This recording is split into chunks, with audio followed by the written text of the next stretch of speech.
රුසියානුව නිෂ්පාදනය කරන හෙලිකොප්ටර් යාන කියන්නම අනෙක් රටවල් නිෂ්පාදනය කරන හෙලිකොප්ටර් වලට වඩා වෙනස් වගේම ඔවුන්ටම ආවේනික යුද උපක්‍රම සඳහා නිපදවපු හෙලිකොප්ටර් යාන. ඒ අතර තියෙනවා නාවික යාත්‍රාවල සිට සබ්මැරීන් හඹා යන හෙලිකොප්ටර් යාන, පියාඹන යුද ටැංකි වගේ විශාල අවි ප්‍රමාණයක් රැගෙන යන හෙලිකොප්ටර් යාන වගේම සෙබළුන් රැගෙන යන්න පුළුවන් ප්‍රහාරක හෙලිකොප්ටර් යාන. ඉතින් අන්න ඒ විදිහේ විවිධාකාරයේ හෙලිකොප්ටර් යාන තියෙන රුසියානු හෙලිකොප්ටර් යාන වලින් හොඳම හෙලිකොප්ටර් යාන 5 ගැන තමයි අද අපි කතා කරන්න. එහෙනම් දැන් බලමු 5 වෙනි ස්ථානය මොකක්ද කියලා.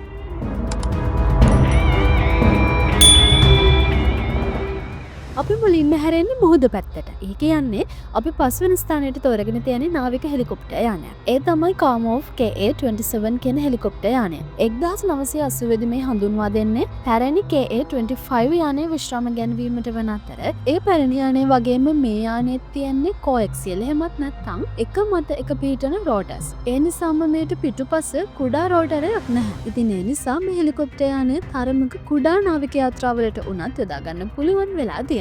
මේ Ka-27 හෙලිකොප්ටර් යානයේ ප්‍රධානම මොඩලයන් 3ක් තියෙනවා. ඒ තමයි Ka-27, Ka-29 හා Ka-31. මේ Ka-27 කියන්නේ මූලිකම මොඩලය වන අතර මේ ප්‍රධානම කාර්යය තමයි සබ්මැරින සොයා ගොස් විනාශ කිරීම. මේ සඳහාම මේට විවිධ සංවේදක හා සෝනර් වගේම ටෝපිඩෝ රැගෙන යාමේ හැකියාවක් තියෙනවා. එතකොට Ka-29 කියන්නේ ප්‍රහාරක හෙලිකොප්ටර් යානයක්. මෙයත් නාවික යාත්‍රාවල සිට හෝ ගුවන් යානා ප්‍රවාහන නෞකාවල සිට ක්‍රියාත්මක කරන්න පුළුවන්. මෙහි නියමුවන් දෙදෙනාට අමතරව තව 16 දෙනෙක් රැගෙන යන්නත් පුළුවන්කම තියෙනවා. මෙහි අවි ලෙස විවිධ වර්ගයේ රොකට්ස්, බෝම්බ වගේම යුද ටැංකි නාශක මිසයිල්ලත් රැගෙන යන්න පුළුවන්කම තියෙනවා. මෙය 1987 වසරේදී තමයි මුල් වරට හඳුන්වා දෙන්නේ. අනිත් මොඩලය තමයි Ka-31 කියන්නේ. ඇත්තටම මේ හෙලිකොප්ටරේ ටිකක් විශේෂ වෙනවා. ඒට හේතුව තමයි මේ හෙලිකොප්ටරේ යොදාගන්නේ එයාබෝර්න් early warning හෙලිකොප්ටර් එකක් විදියට. ඒ නිසාම මේට හැකිලිය හැකි රේඩාර් උපකරණයක් මේට තියෙනවා. ඒ වගේම මේ මගින් ගුවන් යානයක් නම්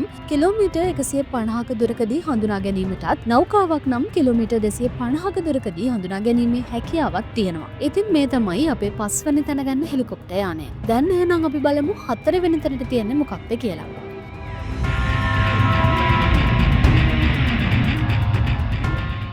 4 වෙනි ස්ථානයට තියෙන්නේ බර වැඩ කරන්න සුදුසු හෙලිකොප්ටර් යානයක්. ඒ වගේම මේට විවිධ කාර්ය රැසක් කරන්න පුළුවන්. ඕන නම් භාණ්ඩ ප්‍රවාහනයට සෙබළුන් රැගෙන යන්න වගේම අවශ්‍ය නම් ප්‍රහාරක යානයක් විදියටත් මේ යොදා ගන්න පුළුවන්. ඉතින් මේ තමයි ශ්‍රී ලංකාවේ අපිත් දන්නා Mi-17 හෙලිකොප්ටර් යානය. මේ Mi-8 කියලා හඳුන්වනවා. මේට හේතුව තමයි මේ Mi-8 යානයේ අපනයන මොඩලය තමයි Mi-17 විදියට හඳුන්වන්නේ. ඉතාමත් කුඩා වෙනස්කම් කිහිපයක් විතරක් තියෙන මේ හෙලිකොප්ටර් යානා තමයි ලෝකයේ වැඩියෙන්ම නිපදවල තියෙන හෙලිකොප්ටර් යානා ලෙස සැලකෙන්නේ. 1960 දී මුල්වරට නිෂ්පාදනය කරපු දින ඉඳලා අද දක්වාම නිෂ්පාදනය කරන මේ හෙලිකොප්ටර් යානා 17000කට අධික ප්‍රමාණයක් නිපදවලා තියෙනවා. ලෝකයේ ඇති විශාල රටවල් සංඛ්‍යාවක් භාවිතා කරන මේ යානයට මගින් ලෙස 24 දෙනෙක් රැගෙන යාමටත් අවශ්‍ය නම් ටොන් 4ක බරක් රැගෙන යාමේ හැකියාවකුත් තියෙනවා. ඒ වගේම මේ රොකට් සහ මැෂින් ගන් වලින් සන්නද්ධ ප්‍රහාරක යානයක් විදියට යොදා ගන්නත් පුළුවන්කම තියෙනවා. මේට අමතරව මේට ගුවන් ඇම්බියුලන්ස් යානයක්, ඉලෙක්ට්‍රොනික වොෆෙයාර් යානයක් විදියටත් කටයුතු කරන්න හැකියාවක් තියෙනවා. එහෙනම් දැන් අපි බලමු 3 වෙනි තැන තියෙන්නේ මොකක්ද කියලා.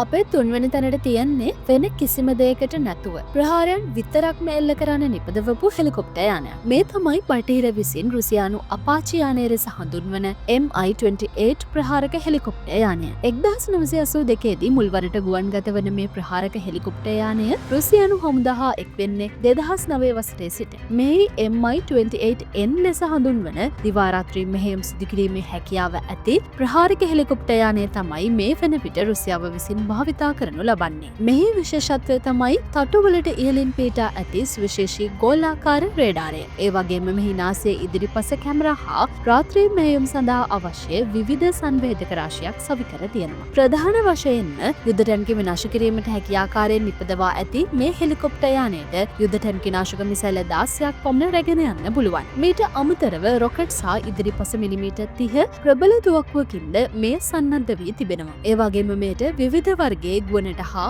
ගොඩබිමට එල්ල කරන මිසයිල රැගෙන යන්න පුළුවන්. දැනට රුසියාවට අමතරව ඉරාකය, ඇල්ජීරියාව හා උගන්ඩාව මේ ප්‍රහාරක යානා තම හමුදාවන් වල යොදා ගන්නවා. දැන් එහෙනම් අපි බලන්න යන්නේ අපේ ලිස්ට් එකේ දෙවෙනි තැන තියෙන්නේ මොකක්ද කියලා.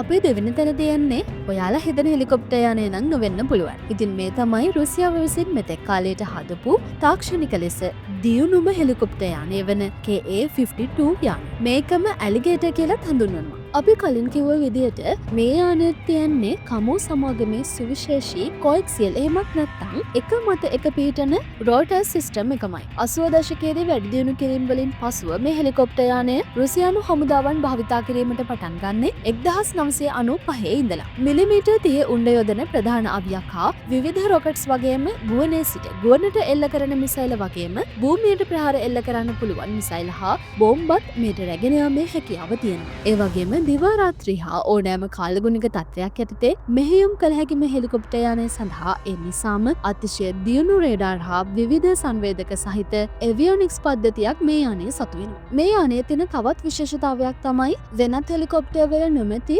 ගුවන් නියමුවන් සඳහා වන ඉජෙක්ෂන් සීට් එක. මේ නිසා ගුවන් නියමුවන් හට අමතර ආරක්ෂාවක් ලැබී තියෙනවා. මෙන්න මේ වගේ විශේෂතා නිසා තමයි මේ රුසියාව විසින් නිපදවපු අධි තාක්ෂණිකම හෙලිකොප්ටර් යානය විදිහට හඳුන්වන්නේ. දැන් එහෙනම් බලමු පළවෙනි තැනට තියෙන්නේ මොන හෙලිකොප්ටර් යානයද කියලා.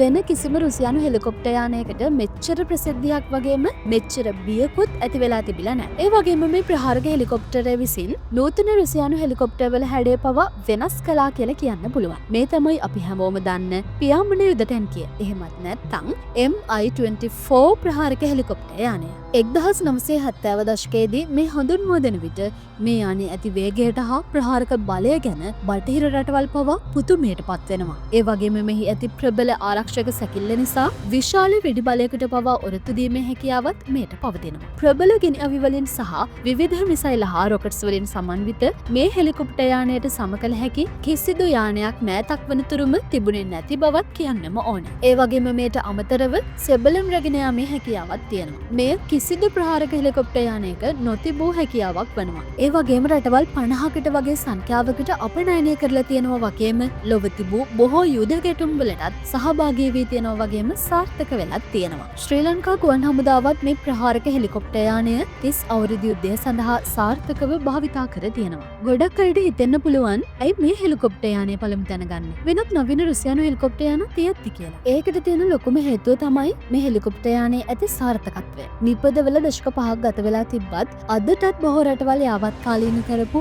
Mi-24 යාන ආරක්ෂාව සඳහා යොදා ගන්නවා. ඉතින් මේ තමයි මිස් ඩිෆෙන්ස්ට අනුව තියෙන හොඳම රුසියානු හෙලිකොප්ටර් 5. ඔයාලට මොකද හිතෙන්නේ? මේක වෙනස් වෙන්න ඕනද? එහෙම නැත්නම් ඔයාලගේ හොඳම රුසියානු හෙලිකොප්ටර් 5 මොනවද කියලා අපිට කමෙන්ට් එකකින් කියන්න. තවත් මේ වගේ වීඩියෝ එකකින් අපි ආයෙමත් හම්බ වෙමු. මේ වගේ තවත් විස්තර ඔයාලට දැනගන්න ඕන නම් අපේ මිස් ඩිෆෙන්ස් channel එක subscribe කරන්න. මේ වීඩියෝ එකත් like කරලා share කරන්න.